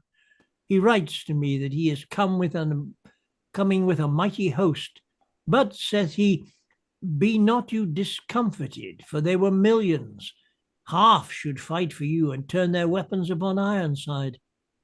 'Tis strange the prince should be so credulous. Yon drum doth tell us Edmund Ironside, unwitting of his overthrow at hand, comes gallantly attended on by troops of horse and footmen to his funeral. Oh, that thou know'st thy dying day so nigh, that thou mightst make thee fit to go to God. In faith, it grieves me at the very heart to see him come so unprepared for death. Enter Edmund, Emma, Archbishop of York, Edricus, Alfric, Godwin, Aylward of Kettle, Leofric, and Turkillus. Behold, where Canute comes marching bravely on. Methinks yon sight would make a sick man sound. They march along the stage, one after another. Canutus! Edmund! The ground thou standest upon is Ironsides. The ground I stand on, Edmund, is mine own, fallen to me not successively indeed, but by forfeiture as copyhold, rent run, and wanting reparations, falls to the Lord. Even so thy father's land, for want of tribute, paying long service due, I seize upon as land to thee and that. But for thou shalt perceive that Edmund can temper the unruly stomach of his rage, and moderate his lusty youthful blood, which springs through every vein to fly at thee. Not half these words without controlling strokes should from thy lips have vomited their spleen. Ah, how my heart beats! Much ado I have to make it quiet till I answer thee. Art thou the lord of me and of my land? Uncivil Canutus, knowest thou to whom thou speakest? This heart scorns all subjection, and this head looks over the world. These feet were made to tread over kings, Canutus, over thee. Nay, storm not, Canutus. Learn how to mix thy speech with more beseeming terms, and govern thou thy surly terms with reason, not with rage. I say I am a king, so art not thou, therefore I am thy better. I say more, I have a kingdom. This I stand upon is mine. Thou standest upon my ground. I say this land is mine, Canutus, it is mine. By usurpation thine, by conquest mine. Who knows not conquest is inheritage. So rape and theft is true possession if malefactors go unpunished? It seems indeed possession is of force, for by possession you withhold my crown. Hey, you and Sven, your gripple-minded dad, by treason, not by force of valiant arms, against all justice, law, and equity, did first intrude yourselves, and then extrude our wilful subjects from their native home, and that I come to prove, and therefore thus. And he draws. Then to confute thy forged argument, thus argue I, my sword is reason's proof, and he draws. That is a force to put back reason's proof, which proves you like your sword unreasonable. They send their soldiers about the stage. Edricus speaks. Edmund is strong, Canutus is weak in part. Edmund gracious in the people's eyes, Canutus is not so. So what had I best to do? Fain would I have Canutus win, and he is weak. I would have Edmund lose, and he is strong. Oh, gracious stars, inspire my nimble wit with some device, and as I ever have, I will employ it to some villainy. Soft, let me see. Oh, it is excellent. Fountain of wit, the spring of policy, the flower of treason and of villainy. How much undecent is it that this cap, this homely cape, should overload this crow when thou deservest a crown of beaten gold. But to the matter. So it needs must fad, for can I bring them to a single fight? Whosoever hath the better, yet shall I be gracious in his eye, as who should say I was the causer of his victory. Besides, I shall insinuate myself into the bosom of opinion, and be esteemed my country's buckler. Well, all about it, meaning no man's good, but that my speech shall shed King Edmund's blood. The armies move towards one another when Edricus, standing between them, speaks. Renowned Edmund, first I speak to thee. Let these my words, proceeding from true zeal, beg at thy ears a little audience. And worthy Canutus, sheathe up thy slaughtering sword till I have spoke my mind, that all may see. My words proceed from perfect piety. Edricus, be brief. Canutus. Edmund? Yep. Edricus, be brief. Oh, go too. I'll stay a little, but be not tedious. When the fox preaches, then beware the geese. What strive you for, imperious Ironside? Renowned Canutus, what do you level at? We daily, to appease your mortal wars, offer our slaughtered bodies to the sword. Yet neither of you have the upper hand. Today he that was foiled, tomorrow foils. He that even now did faintly sound retreat, renews again in the fight with double force. Thus in quandaries hangs the victory, and wavering fortune frowns and smiles on both. Canutus is not to be overcome, because his brother's fame doth succor him, and Edmund likewise is invincible, for force and valor hews him through his foes. What then is the end of this your endless grudge? None other but when all your men be slain, you then must fight alone or else accord. And he that then is king shall rule no men nor govern nations, for consuming war will quite devour this solitary isle, not leaving any over whom to rule, nor to resist foreign invasions.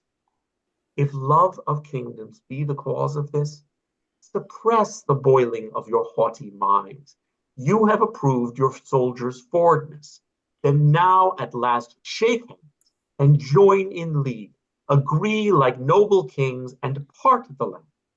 Have now compassion of this little isle, whose soil is manured with carcasses and made a sea with blood of innocents.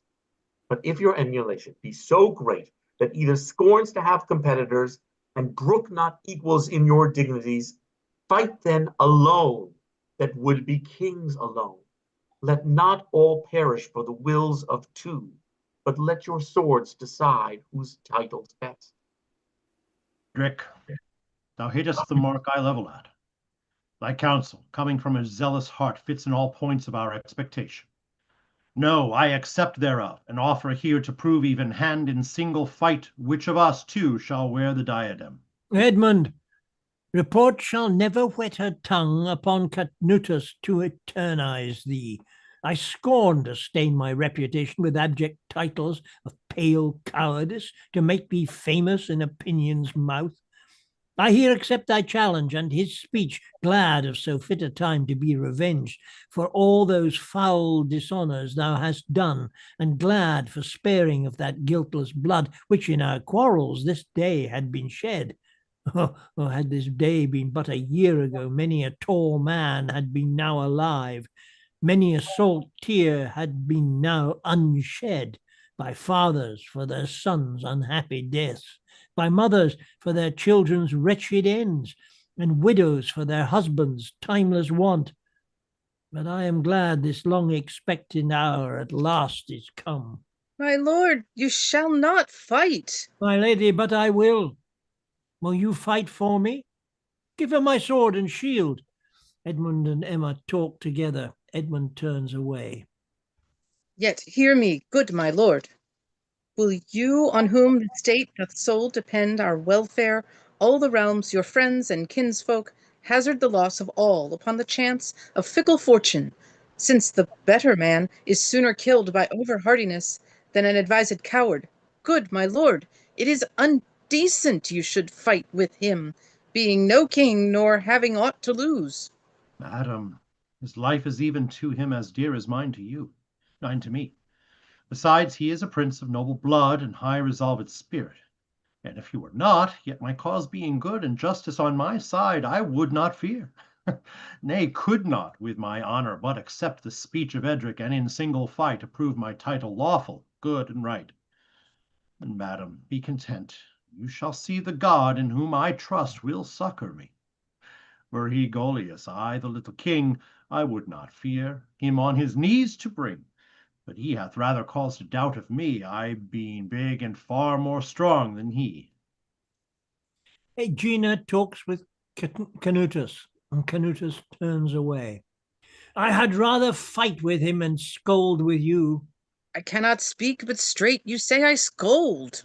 Then, sweeting, you must learn your tongue to hold. Nay, now you'll blubber. Go to, take this kiss and pray for me.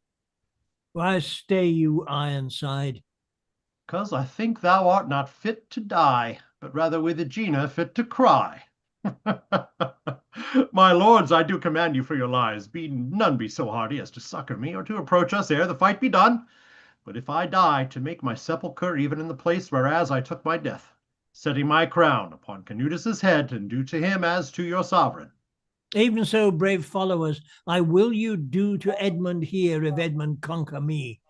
Sound drums and trumpets with your warlike noise, either begin my joy or end my joys. Trumpets sound, the armies compass the two kings in the midst, and they fight. Stay, hold thy hand, I prithee, breathe a while. Not till thou yieldest or dies. Edmund draws Catunus about. Stay, Edmund, 'tis not for I fear thy fortitude that thus I crave thee stay, but that I want the use of breath to prosecute the fight. Then breathe a while, I give thee leave to rest. I fear Canutus will be overcome. Then shall I wish my tongue, the cause thereof, had been cut out when it began to speak. For I desire to drink King Edmund's blood, cause he ever sought to do me good. Aegina, be content. I warrant you, Canutus will do well enough. I fear him much. What, are you ready? Ah, to be thy death. They fight again. Edmund drives Canutus back about the stage. Stay, Edmund, stay. Canutus yields to thee. What? Will he basely yield? The devil forfend! Take which of these thou wilt, my hand or sword. My hand brings friendship firm, immovable. My sword brings enmity irrevocable. Brave Canutus, in yielding thou hast won. That which thy sword could never do, thy tongue hath brought to pass by gentle speech. Canutus, take my hand. Here lies my sword. Edmund is thine, himself and all. Now let us strive who shall demerit best by mutual kindness, who shall be termed a friend. How pleasant are these speeches to my ears, Aeolian music to my dancing heart, Ambrosian dainties to my starved maw, sweet passing nectar to my thirsty throat, rare culisses to my sick glutted mind, refreshing ointments to my wearied limbs, and heavenly physic to my earth-sick soul, which erst was surfeited with woe and war. Let me embrace thee, warm, war-begotten friend. They embrace. God grant us, brothers, we may long embrace. And sweet Aegina, for thy husband's sake, in sigh of love, this kiss from Edmund take. Edmund kisses Aegina. But lords, why stand you still? Grieve you to see Canutus and your king so well agree? The inward solace which our hearts conceive, to see peace grow where foul debate was sown, to see sweet concord spring from discord's womb, to see war bring forth love and amity, to see two mortal foes prove faithful friends, and Mars drink milk instead of purple blood, doth force our tongues, our hearts' chief orators, to show with silence joy unspeakable. Yet, lords, behold, even as you do embrace, so in dumb shows we all unite our hearts. The Lord's embrace. Remember, Leofric, our children's loss. Achilles, I do. I do, and must serve the time and wait upon occasion for revenge. A day of mirth begins a woeful year, as sudden storms do follow sunshine clear. Now, noble lords, let us, like friends, consult upon partition of this noble isle. Yourself shall choose which part you think is best, the east or west, the right hand or the left. My court is yours, my counselors are yours, my friends your friends, thy foe my enemy. My people yours, my treasure and myself, all are your own, for you shall all command. Thanks, noble brother, and my second self. In all thy acts thou dost excel thyself. Foul shame on them that are thy enemies, and vengeance light on them that think thee ill. Go we unto our coasts and feast us there, and there conclude an everlasting peace. Sound drums and trumpets! Here ends woeful war. Thus, hand in hand, and heart in heart we go. And I, for one, 'tis meet it should be so. And he speaks aside. Thus wise men can dissemble what they think, until occasion fits them sleeping wink. I have sworn and will keep my vow. By heaven, I'll be revenged on both of you. And they go hand in hand off the stage, Edricus leading the drum. End of play. Yay! Well done, everybody. Well done. Cool. That was fun. Well done. Yes. There's definitely some good stuff in there. Yeah. I was skeptical, but yeah, there's definitely some truth, some potential truth to Shakespeare having a hand in this. I mean, the touches with the mother at the seaside not wanting to part from her sons is very Shakespearean. That's Most of it's based on word usage. That there are a number of words in there that are known. Sure. Well, that later Shakespearean plays appeared to coin. Doesn't necessarily mean he coined them. He could have picked them up from earlier writers. I mean, For sure. it says this is recorded as 1890. It couldn't really have been that late because it had to be in the late 80s. Good job, everyone. Thank you so much. Thank you. It had to be the late 1580s because there are a couple of things in there with archbishops fighting each other that would never have been tolerated in Elizabethan England at that time. They would have immediately required the play be shut down. So It you was, know, it was Definitely never early. performed. what did you say, Eleanor? Sorry, I believe it was never performed. it never what? Or Performed. No noted performances in the early modern era. Yeah. Well, possibly because if it was in manuscript and then was hidden away for centuries, I mean, there wouldn't have been any source for anyone to mount. Well, No, I think that it wasn't performed back then. So it was something that was found as a manuscript. Yeah. It seems very young, like the writer's very young, younger than other times. Yeah. If it was Shakespeare, it seems like a young person. It's almost like he actually has a firmer grasp on the language than on the cadence of the play. Because I mean, Edric is such a great part, Derek, and you did a great job. yeah, right. I mean, this makes Richard III look mild. It's sort of a proto Iago, but yeah, and there are moments where he just later Shakespeare would do it much more fluidly on the stage and seems more choppy in that way. But the language and the characters just really come through to me. Yeah. Yeah, and you had the hands being chopped off and the nose being chopped off, being a lot like some of Shakespeare's bloodier things. Right. Yeah, that gives indications of Titus Andronicus. Right. I hate that play. Yeah. So mean. Yeah. I was in that play. They cut out her tongue. That was terrible. Yeah. I'd love to go back and see how, well, there's two plays I'd like to see. I'd like to see how he actually staged Titus Andronicus. I mean, I know he was a technician. I mean, he was an actor, he was a writer, he was a producer, whatever, with the company. It'd be interesting to see how he did it. More importantly, I'd love to see how he actually staged The Tempest, because it was never staged in the Globe. It was all, I mean, there are people who mention it being performed at the Globe, but it was never performed at the Globe. It was only ever performed at the Blackfriars. He wrote it for an indoor theatre so he could use lighting effects. And I'd love to see what he did with it. You ever see the movie What movie? of The Tempest? Oh, there's all sorts of rubbish done with that. No, I mean, I was in a rubbish production of The Tempest. I mean, you know, come on. Did you like Christopher Plummer at all? Did you see the one with Christopher Plummer? He was. Oh, he's good, yeah. But I mean, you know, the problem is everybody rates it as this wonderful play, but assuming his end of life, it's not really. The last scene of Two Noble Kinsmen is much more his farewell, when he says, let us give up against the time. I've had enough. I can't fight it anymore.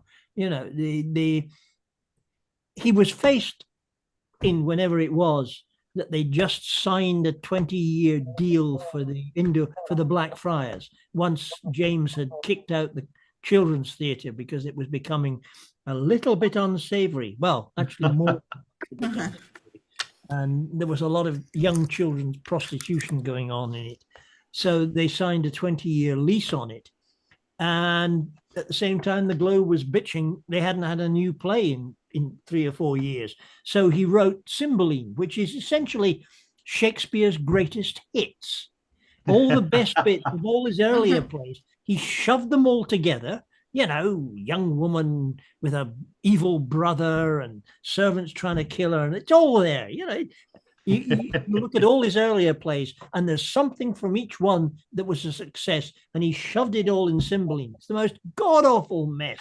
People say it's a difficult play. It's not a difficult play. You just have to accept it's a hodgepodge.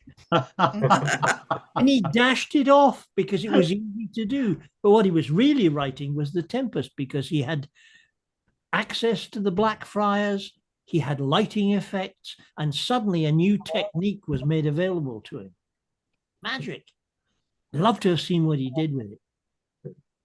Sorry, I banged my, you know. Yeah. Because you have to be realistic about him. He wasn't this great magical man. He was just a very clever theatre person. And he understood all aspects of theatre. He understood the techniques, he understood the technicality, and he understood how you could use those techniques to tell a story. But he's basically telling stories all the time.